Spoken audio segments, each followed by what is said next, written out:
교회를 다니는 가까운 분들에게 가끔 이런 질문을 해 봅니다.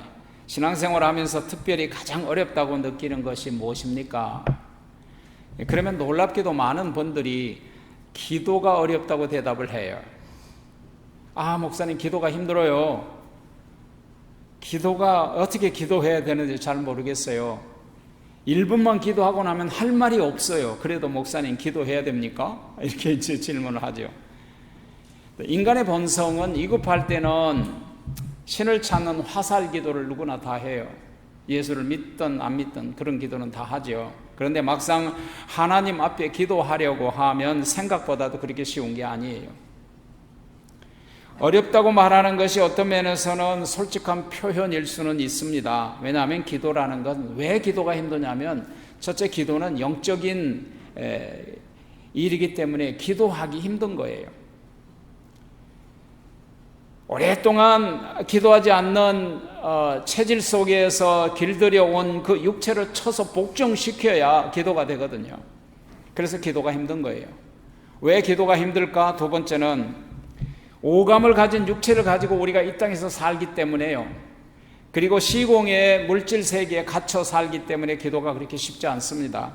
따라서 영이신 하나님께 기도한다는 것은 생각보다 그렇게 단순하지가 않아요. 하나님은 보이지 않습니다. 하나님은 만질 수가 없습니다. 하나님의 음성은 귀로 들리질 않습니다.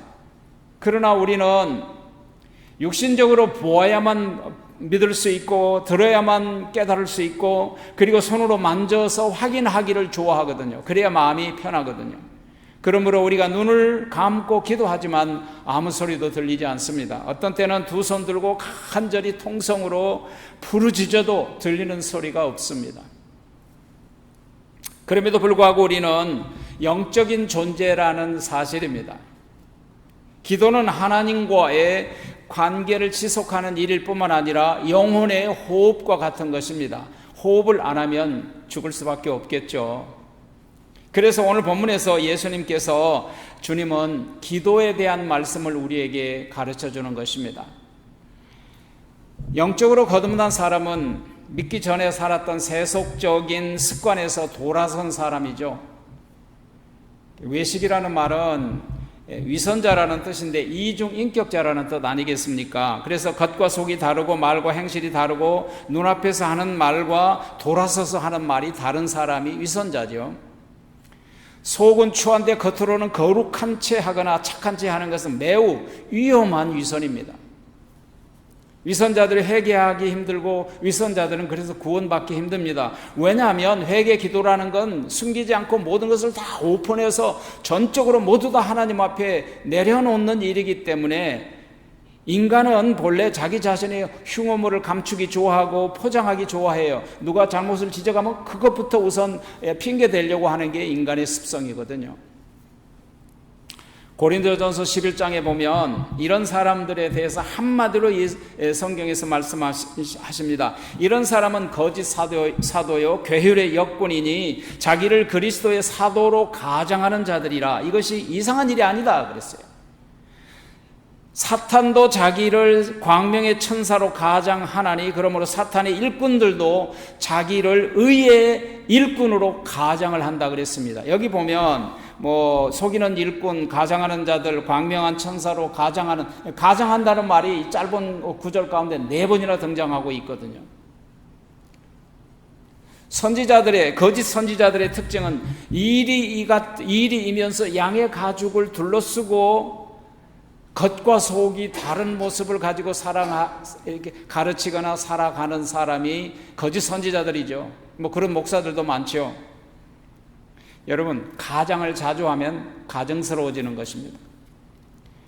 예수 믿은 지 얼마 안 돼서 아직 술, 담배를 끊지 못한 거, 그거 큰 허물이 아닙니다. 왜냐하면 인간은 아무리 예수를 믿어도 하루아침에 갑자기 변화될 수가 없어요. 체질적으로 인간은 그래요. 믿음이 자라면서 끊어지겠지, 자라겠지, 이렇게 우리가 이해해 줄 수 있어요. 그런데 오랫동안 10년, 20년 교회를 다니고 직분을 받고 집사가 장로가 됐는데도 자주 술에 취해 있고 담배 피우고 술 취한 모습을 자주 보인다면 이건 큰 문제입니다. 왜냐하면 전혀 변화가 없었다는 뜻이니까요. 거듭난 사람은 과거의 나쁜 습관 다 버리는 것이 거듭난 사람의 모습이잖아요. 거듭난 사람이 되었다는 것은 예수 믿기 전에 살았던 세속적인 습관과 생활에서 떠난다는 것을 의미합니다.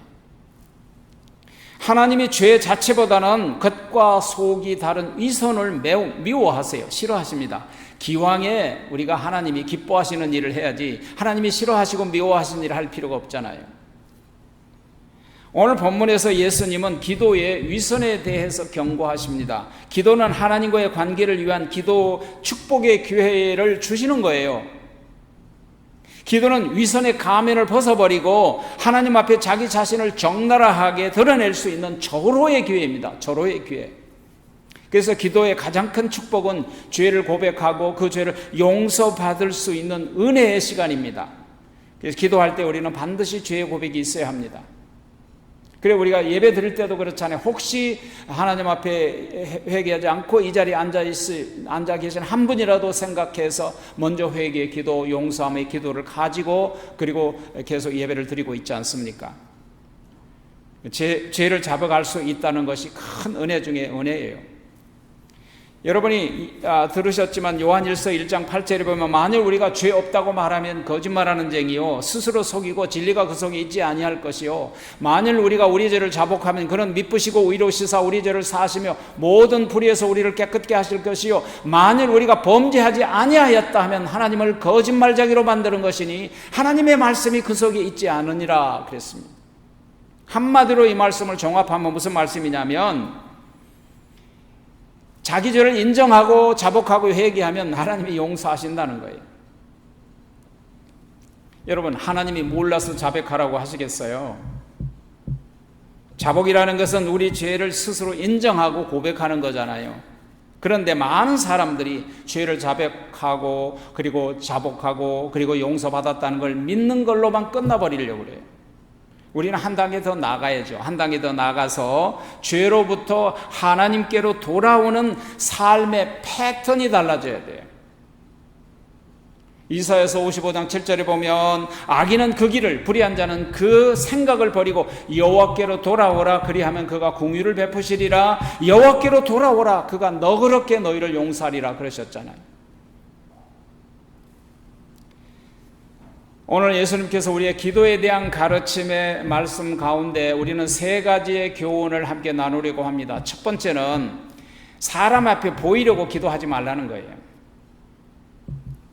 기도는 하나님과 나만의 홀로 있는 시간이에요. 그래서 유대인들이 드리는 기도가 뭐가 잘못됐길래 예수님이 오늘 기도에 대한 말씀으로 지적하고 계시냐면 유대인들은 하나님 앞에 기도 드린다고 하면서 실상은 사람에게 기도를 드리고 있다는 거예요. 어떤 사람이 기도하는 것을 가만 들어보면 사람에게 들으라고 기도하는 기도를 해요. 그 아무 소용 없겠죠. 하나님께 기도를 해야죠. 예수님은 사람에게 잘 보이려고 하는 기도를 뭐라고 말씀하세요? 오늘 5절에 보니까 너희가 기도할 때 사람에게 외식한 자와 같이 되지 말라. 저희는 사람에게 보이려고 회당과 거리에 서서 기도하기를 좋아하느니라 그랬잖아요. 결국 그들은 사람에게 보이려고 사람에게 들으라는 목적과 동기를 가지고 기도했다는 거예요. 그것이 뭐냐? 외식적인 기도라는 것입니다. 이 세상에서 높은 자리에 앉아있는 사람 만나기가 얼마나 어려운 줄 아십니까? 하늘의 별 따기입니다. 옛날에 제가 비즈니스 할 때 높은 사람 만나서 백 좀 쓰려고 만나려고 하면 이야 하늘의 별 따기예요. 그런데 이 세상을 넘어서 우주 만물 저 건너에 가장 높고 거룩하신 하나님을 언제든지 내 개인적으로 만날 수 있는 통로를 우리에게 주셨던 것입니다. 그런데 바로 그 통로가 은혜의 통로요, 기도의 통로예요. 여러분 기도는 기도할 때는 우리가 그 자유함을 얻어야 돼요. 우리가 기도할 때 첫 번째 자유를 어떤 자유를 얻어야 되냐면 사람에 대한 자유를 얻어야 됩니다. 사람에게 보이려고 하지 말라 그러잖아요. 오늘 5절에 사람은 다른 사람의 시선을 의식하는 마음이 누구에게나 다 있습니다. 그래서 사람들이 날 보고 있으니까 사람들이 내 기도를 들으니까 기도를 잘해야지 하는 의식이 누구에게나 있지요. 사람에게 인정받으려고 하고 사람의 시선을 끌려고 하는 것은 인간들이 가지고 있는 본성입니다. 그래서 기도를 잘 하고 나서 기도가 끝난 다음에 무슨 장로가 어떤 권사가 어떤 장로님한테 어떤 성도들이 와서 오늘 기도 정말 잘하셨어요 라고 말하면 압을 떠는 거죠. 그러면 좋아가지고 의시되고 어깨가 올라가고 어리석은 거예요. 예수님은 기도할 때 사람에게 칭찬받으려거나 잘 보이려고 하지 말라고 말씀하세요. 하나님 앞에 있는 모습 그대로 나가라는 거예요.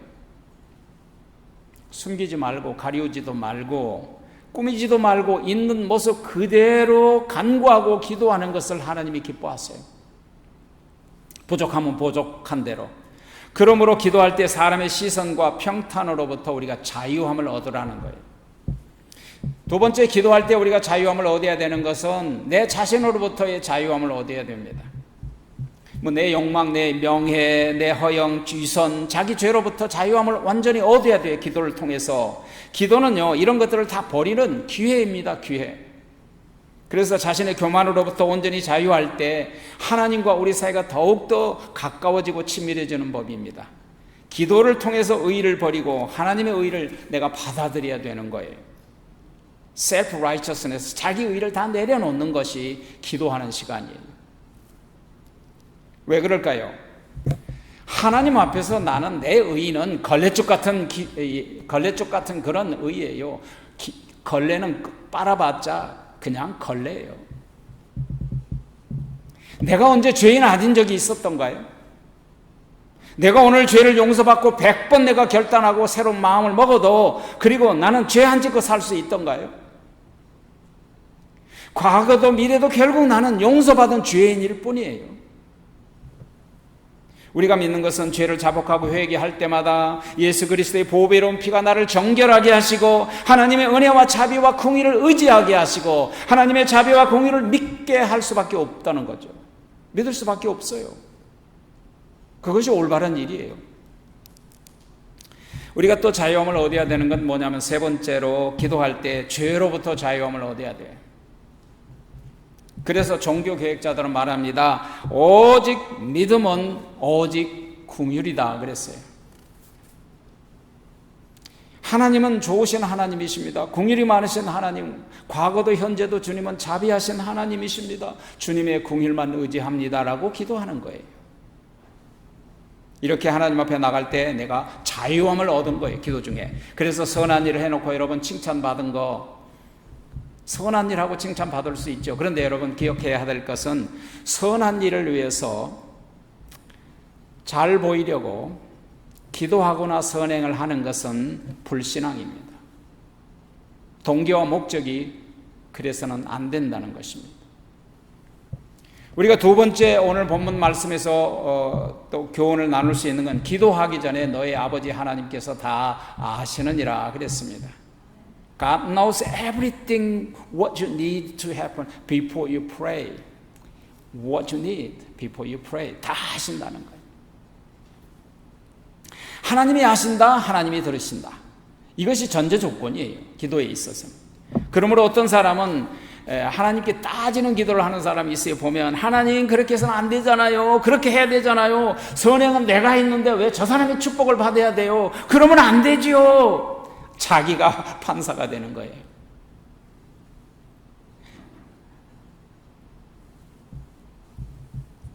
그 사람의 축복을 받았으면요, 그 사람의 축복 받을 만한 이유가 있다는 거예요. 여러분, 저 사람이 아무것도 안 했는지, 저 사람이 정말 은밀하게 했는지 누가 압니까? 하나님만 아세요. 비록 내가 기도 많이 하고 선행을 많이 했다 할지라도 아직 내 자신이 응답받을 만한 그릇이 되지 않았고 복받을 만한 준비가 되지 않았다면 하나님은 아직도 내 기도에 기다리고 계시는 줄 누가 알겠습니까? 그러니까 기도할 때 내가 주장하고 내가 옳다고 그러다 판단하고 하나님께 따지는 기도하는 것은 스스로가 내가 의롭다고 생각하는 자기의이고 그리고 교만일 수 있어요. 이런 기도를 갖다가 중언부언하는 기도 가운데 하나라고 하는 거예요. 중언부언하지 말라는 것은 할 말인지 안 할 말인지 해야 될 말인지 안 할 말인지 도대체 종잡을 수 없는 기도, 이걸 영어로 보니까 Sibling Prayer라고 그래요. Sibling Prayer. 중얼중얼 하는데 하나님이 듣기에 무슨 소리인지 모르겠다는 거예요. 그러므로 우리가 하나님 앞에 기도할 때마다 전제 조건이 있습니다. 하나님이 보십니다. 하나님이 들으십니다. 이 전제 조건이에요. 기도할 때든지 예배할 때든지 코람데오 아니에요. In God's presence, in God's manifestation. 하나님의 임재 앞에서 내가 있다면 그것으로 충분한 위로와 힘이 되지 않을까요? 하나님이 다 하신다면. 욥이 고난 중에도 하나님을 원망하지 않고 입술을 지키고 난 후에 하나님 앞에 그가 그렇게 기도했습니다. 욥기 23장 10절에 보면 내가 가는 길을 주께서 아시나니 그가 나를 단련하신 후에는 내가 정금같이 되어 나오리라. 우리는 하나님을 잘 몰라도 하나님은 우리 다 알고 듣고 계신다니까요. 우리의 슬픔도 아픔도 고통도 다 아세요. 억울함도 아세요. 특별히 예수님이 친히 말씀하신 것 가운데 한 가지 우리가 깊이 생각해 봐야 될 게 있습니다. 어느 날 주님께서 예배 전에 성전 앞에 둔 헌금함 곁에 서서 헌금한 모습을 지켜보고 계셨다라고 성경에 그대로 기록되어 있습니다. 예수님께서 눈을 들어서 부자들이 헌금 많이 하는 것을 보시고 또 어떤 과부가 부끄러운 모습으로 동전 2렙돈을 그 함에 집어넣는 모습을 보셨습니다. 그 성경에 보면 주께서 보셨다 그랬습니다. 그리고 강단으로 나가서 뭐라고 말씀하셨죠? 누가복음 21장 3절에 보면 이 가난한 과부가 모든 사람보다도 더 많이 넣었느니라. 아니 2렙돈이 왜 많아요? 부자들은 많이 넣는데요. 계산상으로, 금전적인 계산상으로 따지면 부자들이 훨씬 많이 넣었죠. 근데 문제가 있어요. 하나님의 계산의 방법은 뭐냐면 내가 가진 것 중에요. 내가 받은 달란트, 내가 받은 재물, 내가 받은 것 중에서 어떻게 하느냐를 보시는 거예요. 재산이 많은 사람은 많이 넣었지만 자기가 가진 것 중에 너무 작은 거였다는 거죠. 그렇지만 2렙돈 가진 이 여인에게는 전부 자기 가진 전부 재산을 드렸다는 거예요. 그래서 주님께서 말씀하시는 겁니다. 비록 금액적으로는 적지만 그 여인의 마음과 중심과 믿음이 덕이 다 담겨져 있었기 때문에 그 여인의 중심을 보시고 아셨다는 거예요. 열왕기상 8장에 보면 솔로몬이 성전을 건축하고 나서 하나님의 언약궤를 지성소 안에 다 안치하고 봉헌 예배를 드릴 때 성전 안에 하나님의 영광의 구름이 가득 찼습니다. 그때 솔로몬이 두 손을 번쩍 들고 하늘을 향하여 기도한 내용 가운데 이런 게 있습니다. 열왕기상 8장 30절에 보면 주의 종과 주의 백성 이스라엘이 하늘을 향하여 이 성전을 향하여 기도하거든 주께서 계신 저 하늘에서 들으시사 그랬습니다. 그리고 사하여 주옵소서. 무슨 말이냐면 하나님은 우리가 여기서 기도하면 하나님은 언제든지 들으시는 하나님이십니다. 하나님께서 예굽에 종살이하고 있던 이스라엘 백성들을 구원하시려고 모세를 부르셨잖아요. 모세가 호렙산에서 장인 이드로의 양을 칠 때에 호렙산에서 가시딸기 나무에 타지 않는 불꽃 가운데 나타나셨습니다. 그때 모세에게 여호와께서 뭐라고 말씀하셨습니까? 출애굽기 3장 7절 8절에 보면 여호와께서 이르시되 내가 예굽에 있는 내 백성의 고통을 분명히 보고 그들의 감독자로 말미암아 부르짖음을 듣고 그리고 그 근심도 알고 그리고 내가 내려가서 이스라엘 백성들을 애굽의 손에서 건져내고 그리고 그들을 그 땅에서 인도하여 젖과 꿀이 흐르는 땅으로 인도하여 내가 그들을 약속의 땅으로 데려가려 하려고 하노라 그랬습니다. 여기서 보면 하나님이 아시고 듣는 것 가운데 하나가 뭐냐면 내 백성의 고통을 분명히 보고 그 다음에 듣고 그 다음에 그들의 근심을 알고, 그러니까 보고 듣고 알고, 이것은 하나님께서 우리에게 전지전능하신 하나님이라는 사실을 밝혀주시는 거고요. 하나님은 우리의 말과 기도를 다 들으십니다.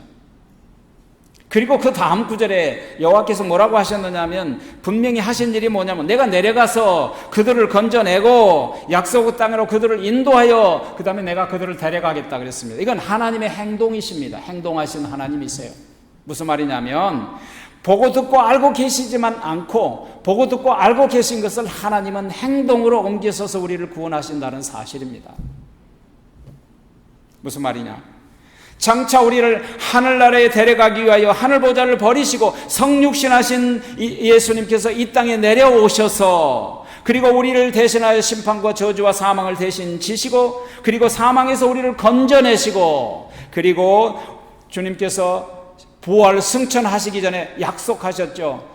요한복음 14장 2절 3절에 보면, 내가 너희를 위하여 처소를 예비하러 가노니 내가 가서 너희를 위하여 처소를 다 예비되면 내가 다시 와서 너희를 내 있는 곳으로 영접하여 영원히 함께 있게 하리라는 약속을 이루시기 위해서 오늘도 준비하고 계시는 주님이세요. 그 말씀을 이루실 것을 계시하셨던 거죠. 자, 첫 번째는 사람 앞에 보이려고 기도하지 말아라. 두 번째는 우리가 기도하기 전에 주님이 다 아신다. 뭐가 필요한지 다 아신다. 그렇다면 이 말씀을 우리가 이 삶 속에서 어떻게 적용할 것인가. 세 번째로는 하나님은 우리를 골방에서 만나기를 원하십니다. 하나님은 기도를 은밀한 가운데 단둘이 하기를 원하세요. 마태복음 오늘 본문 5절에 보니까 너희가 기도할 때 외식하는 자와 같이 하지 말아라. 그들은 사람에게 보이려고 회당과 큰 거리 어귀에 서서 기도하기를 좋아하느니라. 내가 진실로 진실로 너에게 이르노니 그들은 자기 상을 이미 받았느니라. 이 말씀을 세 가지로 구분할 수 있습니다. 첫째는 기도하는 거 자랑하지 말아라. 그 다음에 사람에게 보이려고 기도하는 것은 위선이다. 그 다음에 기도한다고 자랑하면 너희 상급을 이미 받았다. 여기서 상급, 너희 상을 이미 받았다라는 말은 비즈니스 용어예요. 내가 계산이 끝났다는 거예요. paid off. 다 내가 지불했다는 거예요. 더 이상 지불할 게 없다라는 뜻입니다. 사람에게 칭찬받으려고 칭찬받고 인정받으려고 하는 모든 기도, 모든 행위는 더 이상 하나님이 해 주실 일이 없다 그 말입니다. 하나님은 골방에서 단둘이 우리를 만나기를 원하세요. 골방에서 만나기 원하는 이유 가운데 하나는 사람들에게 자랑거리, 자랑하기를 금지시키는 겁니다. 자랑하지 말고 나와 함께 얘기를 하자. 사람에게 보이려고 기도하지 말라는 말씀을 구체적으로 우리에게 가르쳐 주시는 말씀입니다. 하나님은 단둘이 1대1로 만나기를 기뻐하세요. 기다리세요. 오늘 보면 6절에 보니까 너는 기도할 때 네 골방에 들어가 문을 닫고 은밀한 중에 계시는 네 하나님 아버지께 기도하라. 은밀한 중에 보시는 네 아버지께서 갚아주시리라. 1대1로 골방에서 기도하면 하나님이 갚아주신다, 응답해 주신다는 거 아닙니까? 여러분, 골방이라는 것은 문자 그대로 아무런 방해받지 않는 단둘이 있는 공간을 말하죠. 이게 어디든지 우리는 골방이 될 수 있습니다. 이 성전도 골방이 될 수 있습니다. 다른 사람들로부터 방해를 받지 않고 보이지 않는, 사람들이 보이지 않는 곳 하나님의 임재 앞에서 내가 그분과 상대할 수 있는 여건만 허락이 된다면 그것이 우리의 골방이 되는 것입니다. 예수님은 요란한 곳을 피하여 산이나 들판에 가서 홀로 기도하셨습니다. 그러니까 예수님은 감람산이 하나님을 만나는 골방이셨습니다. 습관적으로 그곳에 가서 골방에서 만나셨습니다. 그리고 아무도 없는 들판에서 하나님과 단둘이 만나는 그곳이 골방이셨습니다. 왜 하나님은 하필이면 골방에서 만나자고 골방에서 기다린다고 할까요? 여기에 기도의 심오한 비밀이 있습니다. 골방에서 만나는 것은 아무나 만날 수 없다는 사실을 전제 조건으로 하는 것입니다. 골방에서 만날 수 있는 가장 자연스러운 경우가 어떤 경우입니까? 사랑에 빠진 연인이라든지 믿을 수 있는 관계만 골방으로 들어갈 수 있습니다. 친한 관계만 골방에 들어갈 수 있습니다. 가까운 사람만 만나는 곳입니다. 연인들은 아무도 없는 혼자 앉아서 단둘이 앉아서 방해받지 않고 마음과 생각을 나누는, 사랑을 나누는 그런 곳이 자연스러운 곳이죠. 그래서 여러분, 친하지 않는 사람과 단둘이 골방에 들어갈 수 있다고 생각하십니까? 만일 그러면 어떤 결과가 올까요? 큰 오해받습니다. 남자든 여자든. 아마도 상상할 수 없는 무서운 소문과 중상모략과 오해를 받을 수 있습니다. 요즘 같으면 감옥 갈 수 있는 일이에요. 부부간에도 별로 예정이 없는 부부에게 골방에 가서 얘기 좀 하자 그러면 그 부부가 어떤 반응이 나오겠어요? 이 사람 미쳤나? 아니 도대체 뭐 때문에 골방으로 오라나? 그러지 않겠어요? 아유 망치켜라, 무슨 대낮부터 골방이야. 화를 내든지 의심의 눈초리로 바라볼 거예요. 그런데 우리 하나님께서는 골방에서 만나자는 거예요. 골방에서 마음문 열고 하나도 숨기지 말고 모든 소원 더 아뢰라는 것입니다. 내가 듣겠다는 거예요. 하나님은 우리를 사랑하십니다. 그 사랑하신 그 모든 사랑을 우리에게 부어주시겠다는 것입니다. 어디서 주겠다는 거예요? 골방에서 주시겠다는 거예요. 아무도 방해받지 않는 곳에서 단둘이 앉아서 마음과 문 다 열고, 그리고 벌거벗은 내 모든 수치와 부끄러움 다 내려놓고, 그리고 내가 네 문제가 뭐냐고, 네 고민이 뭐냐고, 네 마음의 상처가 뭐냐고, 네 가지고 있는 억울함이 뭐냐, 네 가지고 있는 슬픔이 뭐냐고 듣고 싶어 하십니다. 그래서 하나님이 허락해 주시고 하나님이 응답해 주시겠다는 사실입니다. 기도는 하나님이 우리에게 허락하신 너무나도 소중한 은혜의 채널입니다. 천지 우주 만물을 창조하신 하나님을 단둘이 만날 수 있는 곳입니다. 그분을 만날 때 우리는 치유함이 있습니다. 그분을 만나서 거기서 치유함을 얻고, 그분을 만날 때 거기서 평강을 얻고, 그분을 만나서 응답을 받을 수 있습니다. 기도는 무엇입니까? 기도는 내가 말을 많이 해서, 그래서 내가 원하는 것을 받으려고 하는 수단이 아닙니다. 보통 그렇게 생각하는데 그게 아니에요. 기도는 하나님이 우리에게 해주시는 것, 우리가 하나님의 말씀을 듣는 곳이, 그것이 바로 기도입니다. 진정한 기도는 하나님의 음성을 듣는 기도가 되어야 되는 것입니다. 어떤 사람이 기도하는 걸 가만 들어보면 하나님을 막 설득하려고 해요. 기도는 우리 자신이 하나님을 설득하는 것이 아니라, 기도는 하나님의 말씀을 듣고 우리가 설득당하고 순종하는 거예요. 어떤 사람은 기도할 때 명령식으로 기도를 해요. 그냥 하라고 큰 소리로. 기도는 반대로 하나님의 명령을 듣고 순종하는 것입니다. 예수님의 겟세마네 동산의 말씀 내용을 간단히 하고 마칠게요. 예수님의 기도, 겟세마네 기도는 너무나도 짧고 간결했습니다. 특별히 마태복음 26장 39절에 보면 예수께서 조금 나아가 얼굴을 땅에 대시고 엎드려 기도하여 이르시되, 아버지여, 내 아버지여, 할만하거든 이 잔을 내게서 지나가게 하옵소서. 그러나 내 뜻대로 마옵시고 아버지의 소원대로 되기를 원하나이다. 처음에는 내 잔을 지나가게 해달라고 소원을 아뢰습니다. 그런데 하나님 절대 설득하지 않고 다만 하나님의 소원, 하나님의 뜻을 기다렸습니다. 기도란 내 뜻을 꺾는 거예요. 기도는 나의 의지를 버리는 것입니다. 그리고 하나님의 뜻을 따르고 하나님의 의지를, 하나님의 법을 내가 간직한 것입니다. 그러므로 오늘부터 저와 여러분은 골방에서 단둘이 주님을 만나 주님의 해결을, 주님으로부터 해결을 받는 저와 여러분이 되기를 주 예수 그리스도의 이름으로 축복합니다. 아멘.